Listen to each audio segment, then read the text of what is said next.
Salut, c'est David, bienvenue dans cette vidéo. Aujourd'hui, on va parler du génie milliardaire menteur Elon Musk. Alors, menteur, c'est un terme trop exagéré, je l'avoue, mais menteur du point de vue des médias mainstream, menteur du point de vue de l'opinion publique aujourd'hui.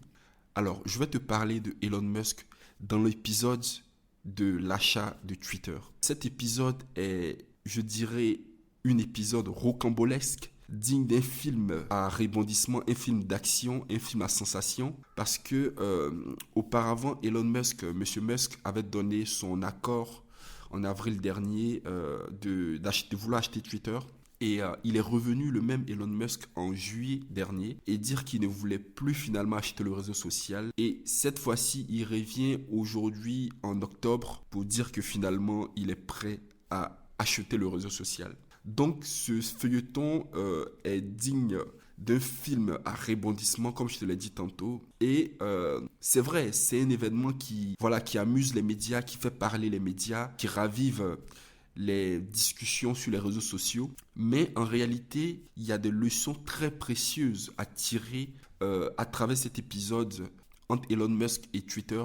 Et c'est justement pour cette raison que j'ai décidé de te faire cette vidéo, afin de partager avec toi ces leçons très précieuses qui vont t'aider toi aussi à pouvoir t'améliorer, à pouvoir mieux t'affirmer dans tes prises de décision, dans les choix décisifs que tu seras emmené à faire dans ta vie tout simplement. Alors, Elon Musk et Twitter, comment ça a commencé tout ça? Elon Musk, faut savoir que voilà, tout le monde le connaît aujourd'hui. Je suppose que tu le connais aussi. C'est l'homme le plus riche du monde aujourd'hui. Voilà, c'est l'homme le plus riche du monde avec une fortune personnelle avoisinant les 220 milliards de dollars. Donc, c'est un homme qui est un entrepreneur, bien entendu. Il est propriétaire de plusieurs entreprises, dont son entreprise phare qui est Tesla, l'entreprise qui fabrique et commercialise des véhicules électriques et qui fait aussi dans tout ce qui est intelligence artificielle, etc., etc.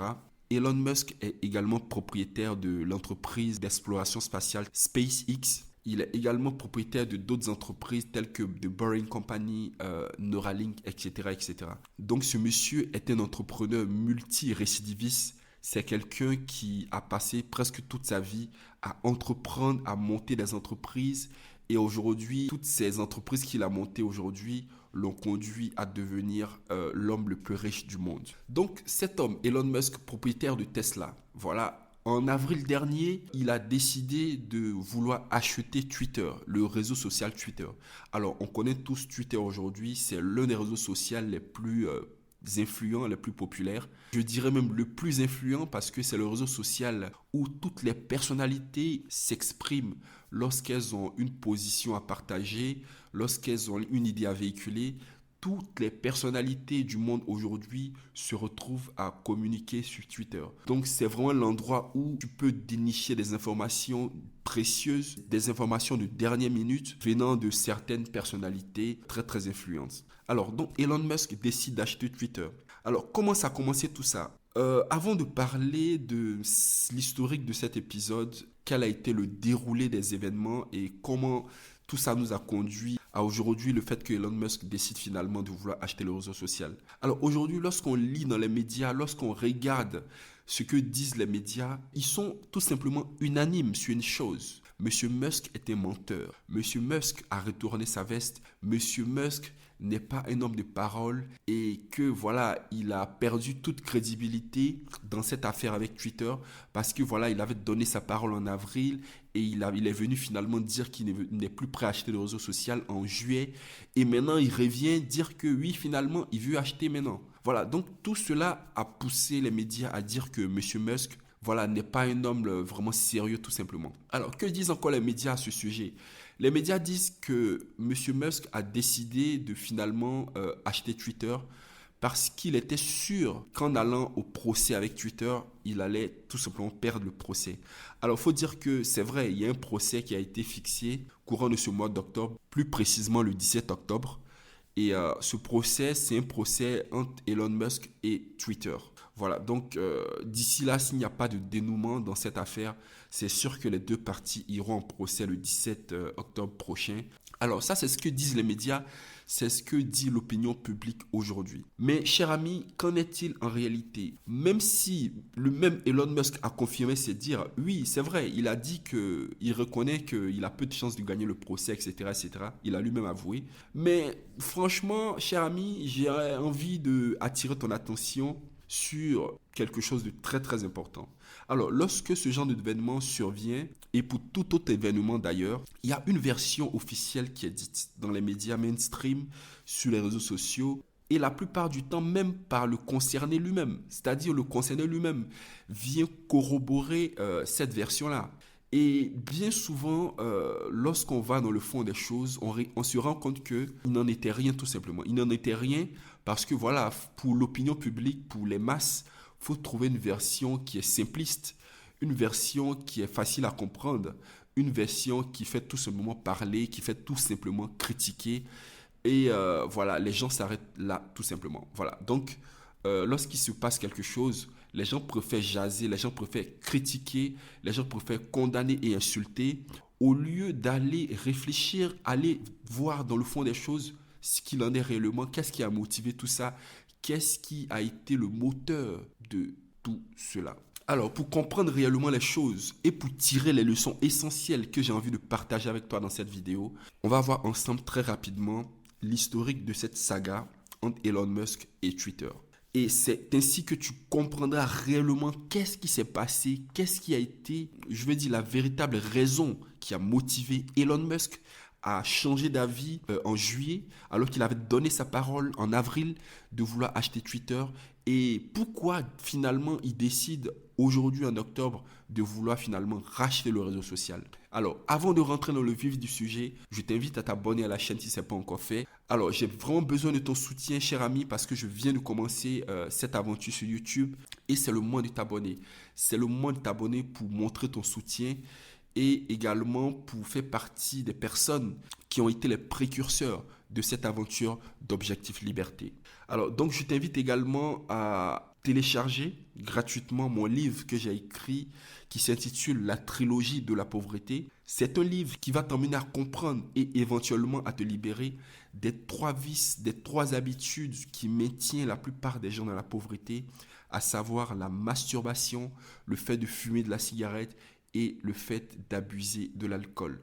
Ce sont ces 3 habitudes qui, même si on n'en parle pas beaucoup sur les réseaux sociaux, sur YouTube, ce sont ces 3 habitudes en réalité qui minent en fait les performances d'un individu, qui freinent un individu dans son élan de réalisation de ses rêves, qui empêchent l'individu de pouvoir réellement exprimer son plein potentiel. Donc je t'invite à télécharger gratuitement ce livre en allant dans la description de cette vidéo. Aussi, pour aller plus loin, je t'invite à participer au quiz test de vérité. C'est un quiz qui va te révéler ta véritable personnalité et te donner l'opportunité d'intégrer mon club privé, le Club des Aigles. Alors, qu'est-ce que c'est que le Club des Aigles? C'est un club que j'ai créé et qui va rassembler toutes les personnes qui pensent différemment, toutes les personnes qui pensent en dehors de la boîte et qui sont prêtes à se réaliser en dehors des codes de la société. Toutes les personnes qui veulent pouvoir créer, exprimer leur génie créateur. Toutes les personnes qui sont destinées à impacter la vie de leurs semblables et à voler très haut vers les sommets. Donc le Club des Aigles, c'est un club d'individus singuliers qui pensent différemment, qui croient que tout est possible lorsqu'on travaille, lorsqu'on se donne les moyens. C'est un club qui est dédié finalement aux personnes qui mettent toutes les chances de leur côté, des personnes qui travaillent sur elles-mêmes au quotidien, des personnes qui veulent tout simplement impacter positivement la vie des autres dans le monde. Alors, comment a commencé cet épisode entre Elon Musk et Twitter? Alors, il faut dire que Elon Musk, l'homme le plus riche du monde, n'est pas arrivé à ce stade par hasard. Et oui, on ne devient pas l'homme le plus riche du monde par hasard, cher ami. Et oui, tu conviens avec moi, bien sûr. Alors, pour devenir l'homme le plus riche du monde, il faut avoir des caractéristiques. Il faut avoir un caractère particulier. Et ici, en l'occurrence, lorsqu'il s'agit d'argent, parce que voilà, l'homme le plus riche du monde, ce n'est pas celui qui a collectionné des pierres, mais c'est celui qui a le plus grand volume d'argent. C'est celui qui a une fortune qui dépasse celle de toutes les autres. Voilà, donc pour arriver à ce stade, à ce niveau, il faut être fort dans ce qu'on appelle le money management.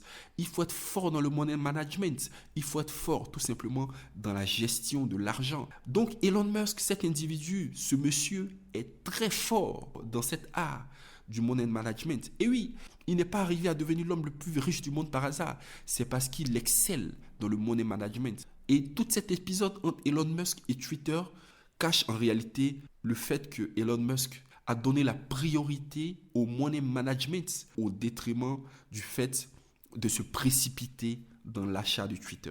Alors, en avril de cette année 2022, nous étions au tout début du deuxième trimestre de l'année. Alors, le deuxième trimestre de l'année, en rapport avec les activités de l'entreprise phare de Elon Musk, c'est-à-dire Tesla. Donc, on était au tout début du deuxième trimestre, en avril, et Elon Musk est venu sur les médias pour dire qu'il veut acheter Twitter. Alors, lorsqu'on se projette un petit peu en arrière, c'est-à-dire lors du premier trimestre de l'année, c'est-à-dire les 3 premiers mois de l'année, à savoir janvier, février et mars, pendant ces 3 mois, pendant ce premier trimestre, l'entreprise phare de Elon Musk, Tesla, a connu un ralentissement de ses ventes, a connu une chute dans les ventes de véhicules électriques. Donc, Elon Musk a dit dans les médias que finalement, le trimestre a été négatif. C'est vrai, mais néanmoins, il y a des choses à faire. Ils se sont sortis pas mal avec un peu de liquidité. Il a commencé à spéculer, bien entendu, comme à son habitude. Voilà, donc, pour comprendre un peu, alors là, je fais une parenthèse, pour comprendre un peu la personnalité de Elon Musk et sa façon de dire une chose et de contredire cette chose par après, il faut comprendre l'historique de cet homme. Comment il gère ses entreprises. Alors, bien entendu, j'ai lu la biographie d'Elon Musk, son livre, et aussi je m'informe pas mal sur ce monsieur. C'est un monsieur qui m'inspire beaucoup, à côté de Steve Jobs, l'homme que mon mentor affectionne véritablement, paix à son âme. Et Elon Musk, c'est un monsieur qui m'inspire beaucoup aussi également. Sa biographie m'a beaucoup impacté dans ma vie, dans la gestion de mes projets, de mes entreprises. Donc, Elon Musk, c'est un individu qui est rempli de contradictions. Alors, quand j'ai dit il est rempli de contradictions, alors ça veut dire qu'il n'est pas figé dans la prise et dans l'exécution de ses décisions. Alors, Elon Musk peut décider une chose aujourd'hui et faire le contraire demain. Et oui, c'est un individu qui change d'avis très facilement. Il est très flexible dans sa façon de vivre, dans sa façon de prendre ses décisions. Et c'est cela qui le pousse à faire croître ses entreprises parce qu'il est flexible, il est fluide dans sa façon de fonctionner. Alors attention, cela ne veut pas dire qu'il n'est pas un homme de parole. Voilà, il ne faut pas confondre des choses. Elon Musk sait bien que lorsqu'on s'est engagé sur un projet et lorsque tout a été signé, noir sur blanc, il n'est plus possible, voilà, à moins d'aller en procès et à moins de dépenser beaucoup d'argent, il n'est pas possible vraiment de changer de décision. Mais dans l'épisode avec Twitter, c'est différent. Et tu vas le comprendre tout à l'heure.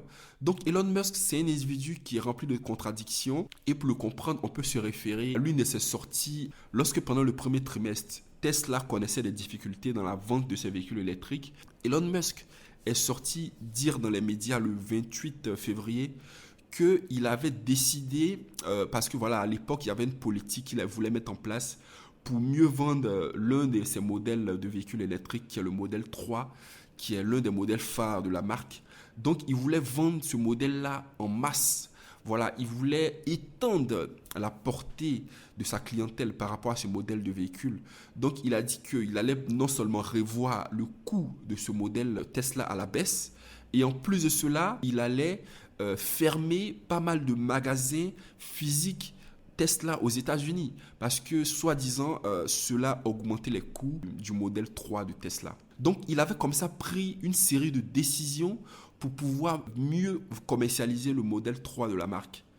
Donc, chose étrange, il est venu 11 jours plus tard, après le 28 février, dire tout le contraire. Et oui, il est venu dire ensuite que non, finalement, il ne va plus fermer les boutiques, il va non seulement les garder, mais ouvrir encore plus de boutiques. Donc, 11 jours plus tard, il est venu, comme par magie, prendre à contre-pied sa décision de vouloir fermer des boutiques physiques aux États-Unis. Donc, je t'explique cet petit épisode de la vie de Elon Musk avec son entreprise Tesla pour juste te faire comprendre que Elon Musk n'en est pas à sa première contradiction. toute sa vie a été une succession de contradictions, voilà. Mais cela ne l'a pas empêché de faire des affaires, cela ne l'a pas empêché de faire de l'argent et de se hisser au top niveau des personnalités les plus riches du monde aujourd'hui. Donc voilà, Elon Musk décide d'acheter Twitter en avril. En juillet, il vient dire qu'il ne veut plus acheter. Qu'est-ce qui s'est passé donc entre avril et juillet? Alors, en avril, on était au début du deuxième trimestre. Le premier trimestre, comme je t'ai expliqué tantôt, avait été négatif. Les ventes avaient baissé de 31%, je crois. Je vais te mettre tous les liens pour t'informer à ce sujet dans la description de cette vidéo. Alors, donc, le premier trimestre a été négatif de 31%. Le deuxième trimestre, qu'est-ce qui s'est passé? Tesla a connu un rebond spectaculaire dans les profits qu'elle a engrangés par rapport aux ventes de ses véhicules.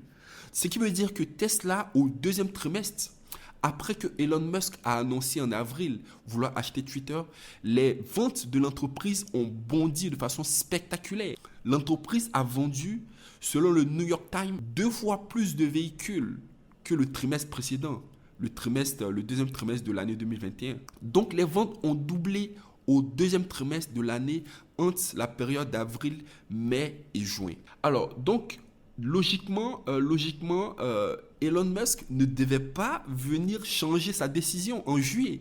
Parce que voilà, ça a été un trimestre très fructueux, très profitable. Donc, logiquement, ce à quoi on devait s'attendre, c'est que Elon Musk continue à conclure le deal avec Twitter et à finalement acheter le réseau social. Mais il a fait tout le contraire de cela. Et en juillet, au début du troisième trimestre, Elon Musk s'emmène et il dit non, finalement, je ne veux plus acheter Twitter.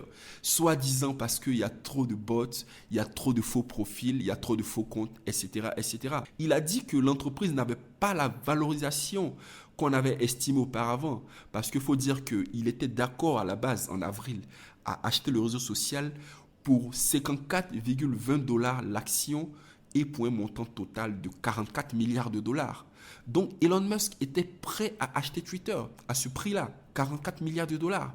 Donc finalement en juillet, il vient dire que non, l'entreprise ne vaut pas son prix parce qu'il y a trop de faux comptes, les commentaires sont des commentaires des bots et tout.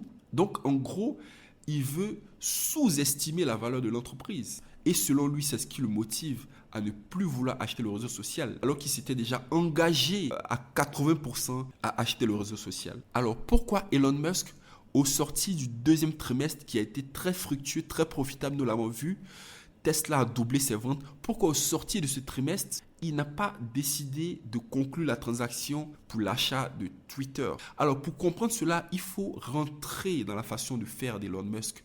Alors Elon Musk, c'est un individu qui sait gérer l'argent. Il excelle dans l'art du money management. Alors donc logiquement, lorsque le premier trimestre a été mauvais et que le deuxième a été très très bon, logiquement, pour un entrepreneur avisé, il doit se dire qu'il faut de l'argent. Il faut mettre les capitaux à profit. Il faut que le flux de la trésorerie puisse aller dans le sens de la croissance de l'entreprise. Pour que, bien évidemment, étant donné que le deuxième trimestre a été bon, pour que le troisième soit également mieux. Donc, c'est dans cette optique-là que Elon Musk était. Et c'est ce que malheureusement beaucoup de personnes n'ont pas compris. Les gens ne voient pas la profondeur des choses. Les gens ne voient pas ce qui motive les événements, ce qui motive les décisions. Ils voient juste la surface des choses. Donc, pour tout ce qui se passe, cher ami, un petit conseil, il ne faut pas prendre à la lettre ce que disent les médias mainstream. Il ne faut pas croire à la lettre et gober aussi facilement ce que raconte l'opinion publique. Il faut aller dans le fond des choses. Il faut chercher à comprendre. Il faut se mettre dans la tête des individus concernés pour comprendre qu'est-ce qui a motivé leur décision. Qu'est-ce qui a motivé le fait qu'ils ont agi de telle ou de telle façon. Mais concernant ce feuilleton entre Elon Musk et Twitter, il est clair que M. Musk a décidé de mettre à profit les capitaux, l'argent que l'entreprise avait généré au deuxième trimestre pour la croissance au troisième trimestre. Tout simplement. Et l'histoire va donner raison à M. Musk. Parce que lorsque en juillet, au début du troisième trimestre, il est venu dire dans les médias qu'il ne veut plus acheter Twitter, cela a fait un tollé général sur les réseaux sociaux. Cela a bousculé l'opinion publique. tout le monde a commencé à s'acharner sur Elon Musk. Ils ont commencé à dire que c'est pas un homme de parole, c'est une personne dont la parole n'a aucune valeur, etc., etc. Donc, il s'est fait lyncher sur la place publique, tout simplement parce qu'il a changé d'avis à un moment donné. Alors, est-ce que le fait de changer d'avis nous rend détestables? Non, je ne pense pas. L'individu, l'être humain doit avoir la liberté d'être flexible dans ses prises de décision et dans l'exécution même de ses décisions. L'être humain doit pouvoir changer d'avis quand il le veut. Et oui, bien sûr, mais à ses risques et périls. Et oui, Monsieur Musk, lorsqu'il a décidé en juillet de ne plus acheter Twitter, il savait les conséquences qu'il encourait. Il savait que Twitter allait aller avec lui en procès et que bien entendu ce procès lui coûterait de l'argent. Et malgré cela, il est resté sur sa décision pendant toute la période du troisième trimestre, c'est-à-dire la période entre juillet, août et septembre. Voilà. Donc, qu'est-ce qui s'est passé au sortir du troisième trimestre? Quels ont été les résultats de Tesla au troisième trimestre? Alors, l'histoire nous donne encore une fois raison. Elon Musk et Tesla ont fait des ventes records au troisième trimestre, encore une fois. Il a eu raison de bien gérer les capitaux et de ne pas prendre l'argent qu'il avait engrangé pendant le deuxième trimestre pour financer le deal avec Twitter. Parce qu'à la base, lorsqu'on revient en avril, la période où il avait décidé d'acheter Twitter, Elon Musk avait liquidé pour 7 milliards de dollars d'actions de Tesla pour pouvoir mettre une partie de l'argent nécessaire dans le deal pour l'achat de Twitter. Donc, il puisait dans les réserves de l'entreprise pour pouvoir financer le deal avec Twitter. Donc, cela mettait aussi en danger l'entreprise quelque part. Donc, heureusement pour lui que le deuxième trimestre a été un trimestre très profitable et il a compris que si il laissait les choses aller comme ça, si il prenait tout cet argent pour financer l'achat de Twitter, l'entreprise allait connaître un troisième trimestre très négatif. Et oui, alors donc il a fait des prévisions avec ses collaborateurs et il a conclu qu'il fallait prendre l'argent qui était destiné à acheter Twitter, il fallait plutôt utiliser cet argent pour financer les activités de Tesla afin que le troisième trimestre soit un trimestre fructueux. Et c'est ce qui s'est passé. Pendant la période du troisième trimestre, les choses n'ont pas été faciles pour Tesla. L'entreprise a connu un ralentissement de ses ventes, notamment à cause des fermetures de ses usines à Shanghai, en Chine. Parce qu'il faut dire que la plupart des grandes usines de production de véhicules Tesla se trouvent en Asie, notamment en Chine, à Shanghai. Et aussi à cause de certaines pénuries de composants essentiels qui rentrent dans la fabrication des véhicules électriques. À cause de toutes ces pénuries, il y a eu des spéculations au niveau des prix de ces composants. Donc tout ça, ça a emmené l'entreprise dans une direction très négative.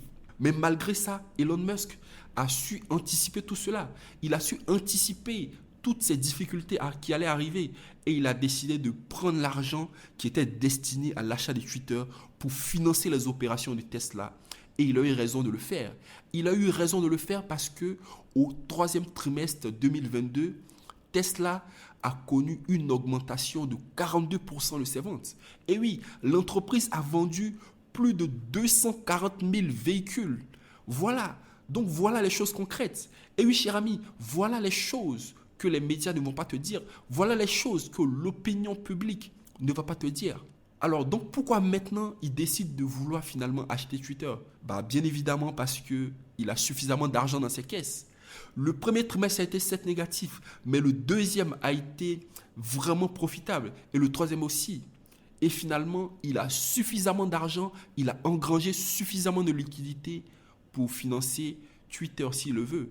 Parce qu'à la base, il faut dire que l'achat de Twitter tient à cœur à Elon Musk. Oui, il n'a pas décidé d'acheter Twitter comme ça sur un coup de tête. C'est parce que Elon Musk veut changer radicalement le réseau social.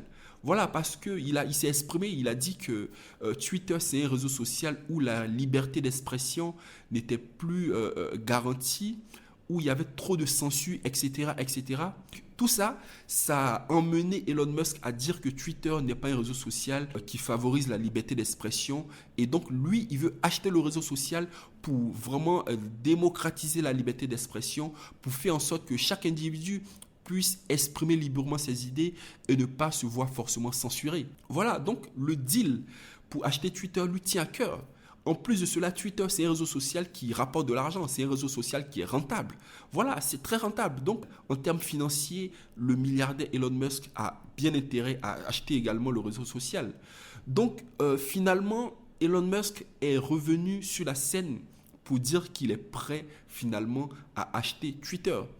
Et bien entendu, il ne va pas aller exposer tout ce que je viens de t'expliquer dans les médias. Dire que non, il avait besoin d'utiliser les liquidités qui étaient prévues pour acheter Twitter, pour pouvoir les injecter dans les opérations de Tesla afin que l'entreprise puisse réaliser un meilleur résultat au troisième trimestre, etc. etc. Il ne peut pas exposer tout ça dans les médias parce que c'est des secrets d'entreprise, c'est des secrets liés au fonctionnement de Tesla, etc. Voilà, donc il ne peut pas exposer cela, ça fait partie de la stratégie globale de l'entreprise. Il ne peut que venir dire que non, c'est à cause du procès qui est en vue le 17 octobre et qu'il voit qu'il n'a pas beaucoup de chances de remporter le procès, raison pour laquelle il décide de finalement acheter Twitter. Ça, c'est la version officielle, c'est la version qu'on fait gober aux masses. Donc c'est la version qui est relayée naturellement par tous les médias mainstream. Donc voilà, cher ami, j'ai voulu t'expliquer brièvement cet épisode, cette saga entre Elon Musk et Twitter, tout simplement pour t'emmener à comprendre que dans la vie, tu seras emmené à t'engager, tu seras emmené à prendre des décisions, mais sache que tu n'es pas obligé de respecter tes engagements. Oui, tu n'es pas obligé de respecter forcément tes engagements. Si tu réalises à un moment donné qu'un engagement que tu as pris va se révéler être négatif pour toi, tu as le droit, tu as la liberté de revenir et changer d'avis. Tu as la liberté de revenir sur ta décision, bien entendu à tes risques et périls. Et oui, il y aura forcément quelques conséquences à assumer, mais sois conscient que lorsque tu prends une décision, tu as encore l'opportunité de revenir sur cette décision. Voilà, donc cela entre dans l'esprit d'objectif liberté. Et oui, tu dois être libre de choisir. Il faut arriver à supporter la pression extérieure. Et oui, Monsieur Musk ne s'est pas laissé démonter lorsqu'en juillet, il avait décidé de ne plus acheter Twitter. Toute la pression qui s'est abattue sur lui, la pression des médias, la pression de son entourage et tout, ne l'a pas influencé dans sa décision. Parce qu'il avait un objectif clair dans sa tête. Utiliser les fonds prévus pour l'achat de Twitter afin de financer les opérations de Tesla pour que l'entreprise ait un meilleur troisième trimestre. Donc toi aussi, avant tout, tu dois penser à toi. Tu dois penser d'abord à toi. Ce n'est pas de l'égoïsme, mais c'est du réalisme. C'est de la lucidité tout simplement. Et je peux dire même que c'est du génie. Voilà, donc il faut avoir le génie, la lucidité et la clairvoyance nécessaires pour penser à toi, pour penser d'abord à tes intérêts et pour ajuster certaines décisions, certains engagements que tu as pris par rapport, bien entendu, à tes intérêts. Donc j'espère que cette vidéo va vraiment t'éclairer sur cet épisode entre Elon Musk et Twitter et que tu as véritablement assimilé cette leçon que j'ai voulu partager avec toi, qui est le fait de penser d'abord à toi et d'avoir la liberté de changer d'avis quand cela est en ta faveur, à ton avantage. Merci d'avoir pris le temps d'écouter cette vidéo. On se retrouve dans une prochaine vidéo. Au revoir.